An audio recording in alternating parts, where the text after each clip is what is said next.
Vamos a ver, otro uso que tienen las integrales dobles es el cálculo de volúmenes. Entonces, tú imagínate una situación tridimensional donde tienes el eje X, el eje Y y el eje Z. El eje Z también continuaría por ahí abajo, pero he preferido no ponerlo para no empastrar más el dibujo, porque ya hay bastantes cosas. Entonces, lo que tendremos será un recinto, una figura que tendrá la forma que tenga, dibujada en el plano X o Y, o del origen. Normalmente a este plano se le denota plano X o Y. Eje X, origen, eje Y. ¿Vale? Eso es una figura plana. Es como un dibujo que nosotros hiciésemos en el suelo.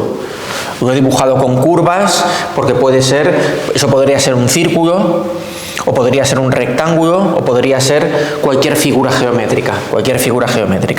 Y ese es nuestro conjunto de integración. Y luego, a una cierta altura, pasa una superficie Z que es f de XY. Esto es equivalente a, tengo el eje X, tengo un intervalo en el eje X, y a una cierta altura pasa una cierta función que es y igual a f de x. Entonces, lo que queda determinado ahí por a y b, la función y el eje, es un área.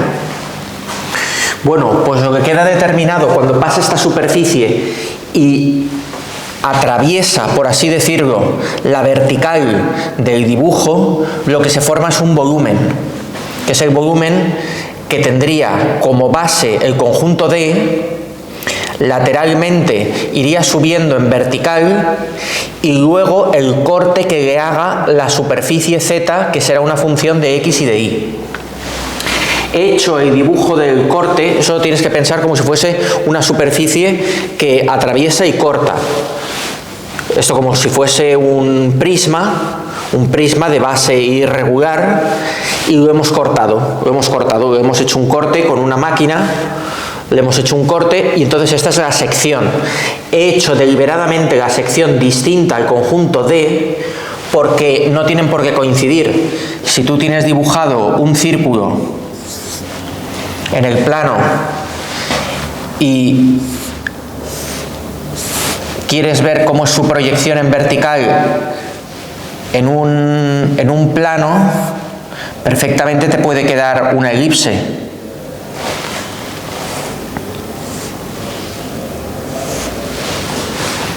¿Vale? Esto puede ser circular y esto elíptico. ¿Por qué? Porque el plano la corta así, sesgadamente.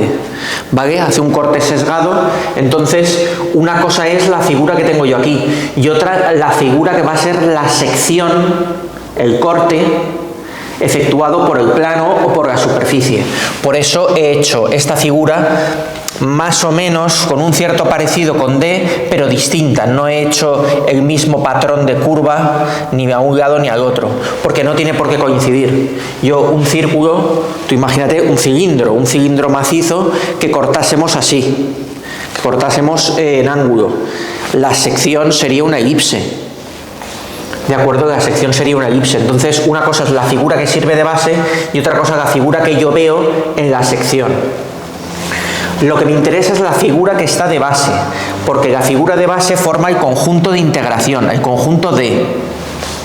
Entonces, el volumen que se ha creado del cuerpo tridimensional, que estará limitado por la curva Z, por la superficie, perdón, Z, es la integral doble sobre el conjunto de base de la superficie Z, o lo que es lo mismo, la integral doble sobre el conjunto de base sobre la superficie f de xy, porque decir Z es decir f de xy.